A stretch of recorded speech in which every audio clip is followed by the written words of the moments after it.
Number 31. Khalid al-Baghdadi. He praises me, and I praise him. He serves me, and I serve him.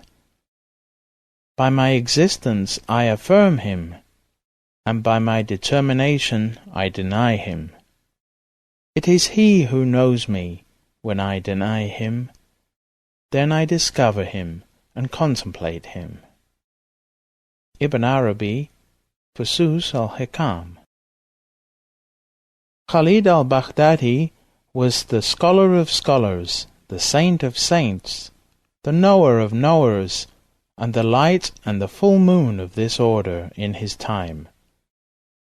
He was the keeper of the secrets of realities and the reality of the secrets. His secrets moved into every human being just as the soul moves into the body. If the Prophet had not been the seal of prophecy, his words would have been revelation. He spread the knowledge of both Islamic law and Sufism. He was an authority both in the divine law and the way. He was the scholar of the perfect saints. He was the saint of the perfect scholars. He achieved all the spiritual and worldly knowledge. He was the center of the circle of the spiritual poles in his time. He was the means of merging the ends with the beginnings and the beginnings with the ends. He was the reviver of the 13th century of the Hijrah. The universe was proud of his existence. He was born in the year 1193 Hijrah, 1779 current era, in the village of Karachi of the city of Suleymaniya in Iraq. He was raised and trained in that city where there were many schools and mosques. It was considered the primary educational city of his time. His grandfather was Pir Mikhail Chisanchit, which means Michael, the saint of the 6 fingers. His title is Uthmani because he is a descendant of Uthman ibn Affan, the 3rd Caliph of the Prophet. He studied the Quran and the explanation of Imam Rifai according to the Shafi'i school. He was famous in poetry. When he was 15 years of age, he took asceticism as his creed, hunger as his horse, wakefulness as his means, seclusion as his friend, and energy as his light.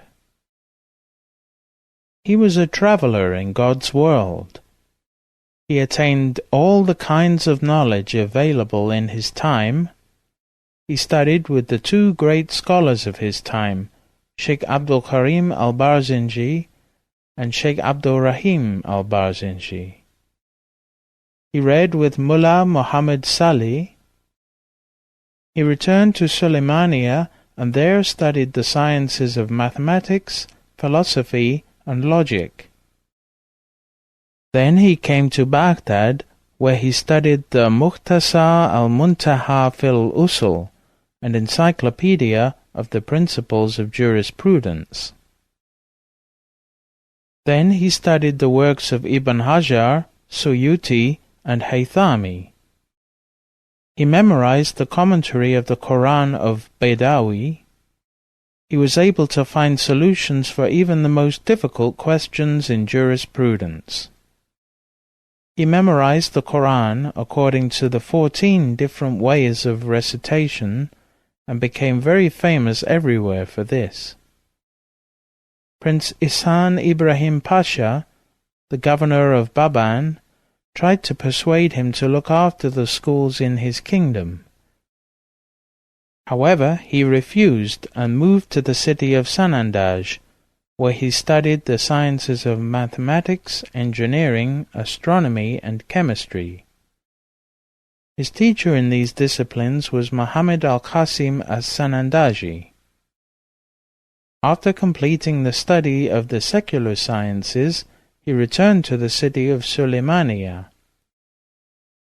Following the plague of 1213 Hijrah, 1798 current era, he took over the school of his Sheikh Abdul Karim Barzinji.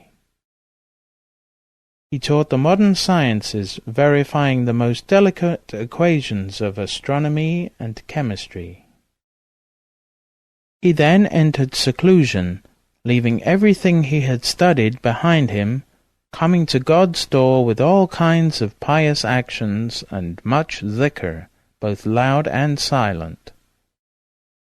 He no longer visited the sultans, but kept to himself and his disciples until the year 1220 Hijrah, 1806 current era, when he decided to make the pilgrimage and to visit the Prophet.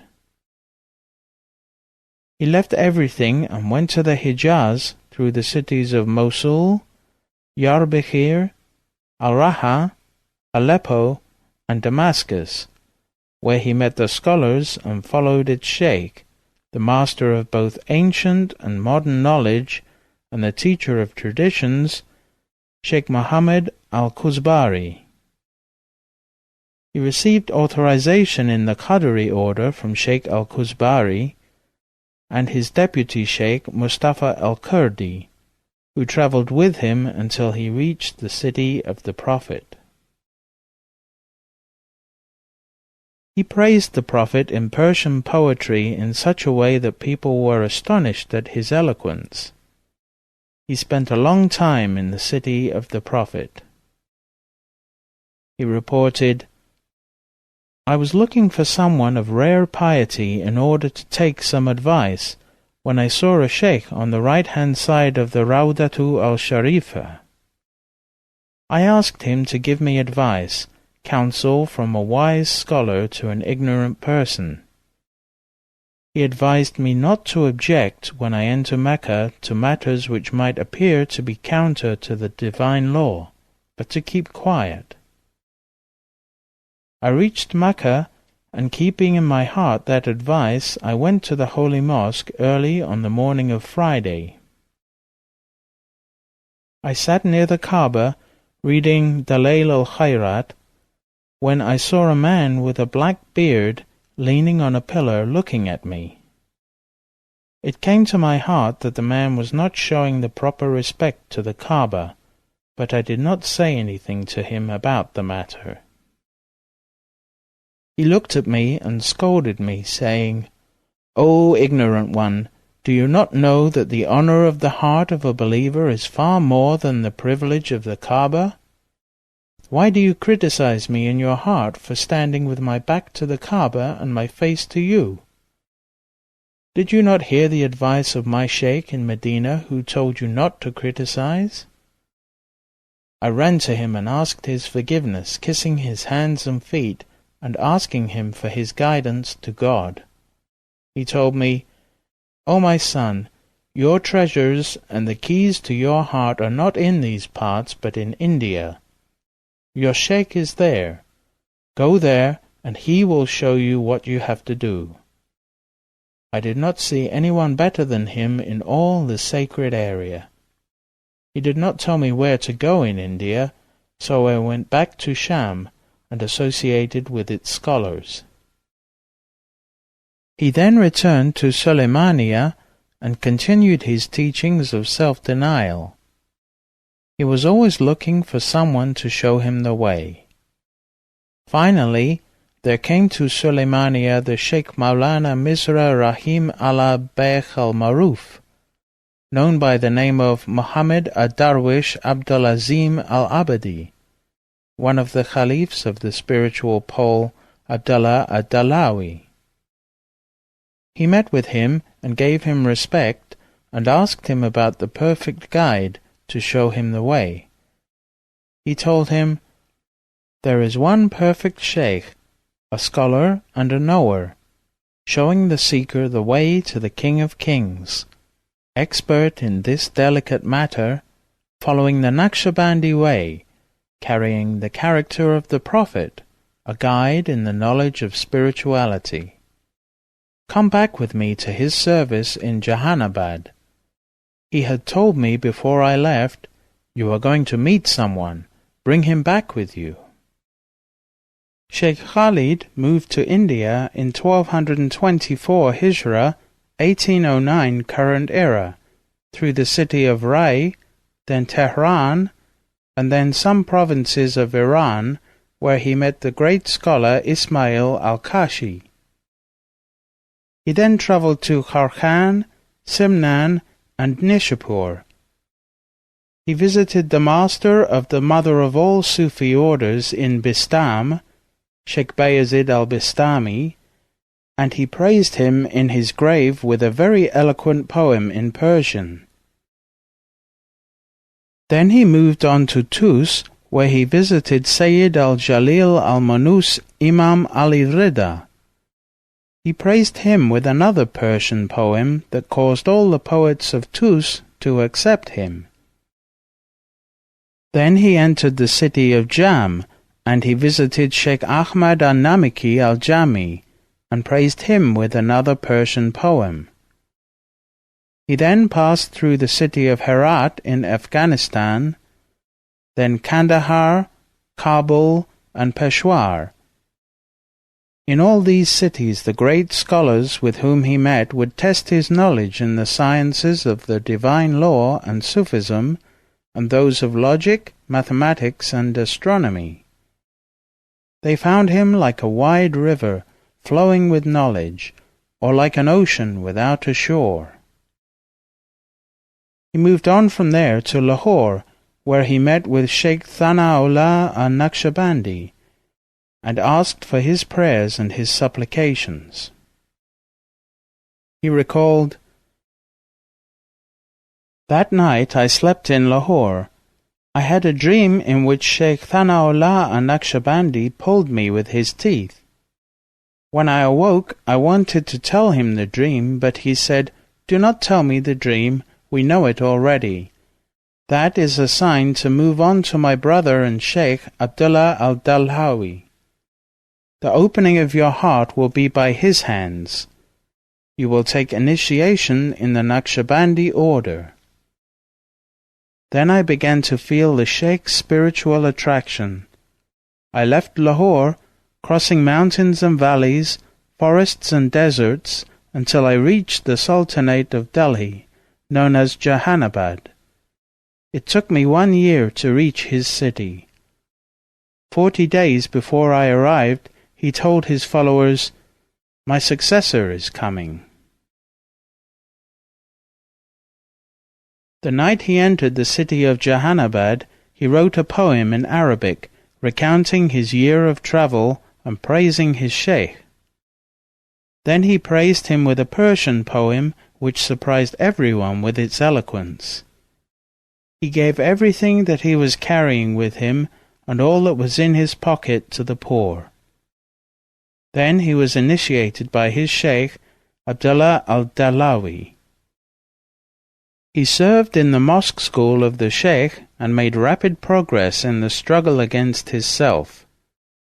5 months had not passed when he became one of the people of the divine presence and the divine vision. He took permission from Sheikh Abdullah to return to Iraq. The sheikh gave him written authority in 5 Sufi orders. The first was the Naqshbandi order, or the Golden Chain. The second was the Qadri order, through Ahmad al-Faruqi's sheikh, Sheikh Sakandar, and thence to Abdul Qadir Jilani, al-Junayd, Asari as-Sakati, Musa al-Kazim, Jafar as-Sadiq, Imam al-Bakir, Zain al-Abidin, Hussein, Hassan, Ali ibn Abi Talib, and Prophet Muhammad. The third Sufi order, As-Suhrawardi, traced its chain of transmission similarly to the Qadri until al-Junayd, who went back to Hassan al-Basri, and then to Ali, and then the Prophet. He also gave him authority in the Kobrawi order, which had the same lineage as the Qadri, but through Sheikh Najmuddin al-Kubra. Finally, he was granted authority in the Chishti order, through a line that went back through Abdullah ad-Dahlawi and Jhaniyan to Ahmad al-Faruqi, and then through many sheikhs to Sheikh Maurud Chishti, Nasir Chishti, Muhammad Chishti, and Ahmad Chishti, to Ibrahim ibn Adham, Fudail ibn al-Iyad, Hassan al-Basri, Ali, and the Prophet. The Sheikh gave him authorization to teach all the sciences of the traditions, commentary on the Quran, Sufism, and the daily practices. He memorized the books of the 12 Imams, the source books for the knowledge of the descendants of Ali. He moved to Baghdad in the year 1228 Hijrah, 1813 current era, for the second time. He stayed in the school of Ahsaya Isfahaniya. He filled it up with the knowledge of God and His remembrance. Then some of the jealous people wrote against him to the Sultan Said Pasha, governor of Baghdad, criticizing him. They accused him of unbelief and other things that cannot be repeated. When the governor read the letter, he said, "If Shaykh Khalid al-Baghdadi is not a believer, then who is a believer?" He had his envious enemies thrown out of his presence and jailed. The Sheikh left Baghdad for some time and then returned again for a third time. He returned to the same school which had been renovated to welcome him. He began anew to spread all kinds of spiritual and heavenly knowledge. He unveiled the secrets of the divine presence, illuminating the hearts of the people with the lights that God gave to his heart, until the governor, the scholars, the teachers, the workers, and good people from every walk of life counted themselves among his followers. Baghdad was so famous in his time for its knowledge that it was called the place of the two knowledges and the place of the two suns. Similarly, he became known as he of the two wings, an allusion to his complete mastery of the external and internal knowledge. He sent his caliphs everywhere, from the Hijaz to Iran, from Sham, Syria, to Turkey, from Iran to India and Transoxania, to spread the way of his forerunners in the Naqshbandi order. People would invite him to their homes wherever he went. Whatever home he entered, that home would become prosperous. One day he visited the Dome of the Rock in Jerusalem with many of his followers. He reached the Dome of the Rock, and his Caliph, Abdullah al-Fardi, came out to meet him with a large crowd of people. Some of the Christians asked him to enter the church of Kumama to bless it with his presence. Then he continued on his way to Al-Khalil, Hebron, the city of Abraham, the father of all prophets. He was welcomed by all people. He entered the mosque of Abraham, the friend of God, and he took the blessings of its walls. He went again to the Hijaz to visit the house of God, the Holy Kaaba, in the year 1241 Hijrah, 1826 current era. A large crowd of his caliphs and disciples accompanied him. The city of the Holy Mosque with all its scholars and saints came out to meet him and took initiation from him. They gave him the keys of the two holy cities. They considered him to be the spiritual sheikh of the two holy cities. He circled around the house, but in reality the Kaaba was circling him.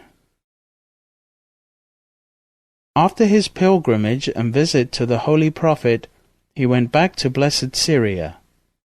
He was so well respected by the Ottoman Sultan Mahmud Khan that when he entered Damascus, Sham, a huge celebration was held. 250,000 people welcomed him at the gate of the city.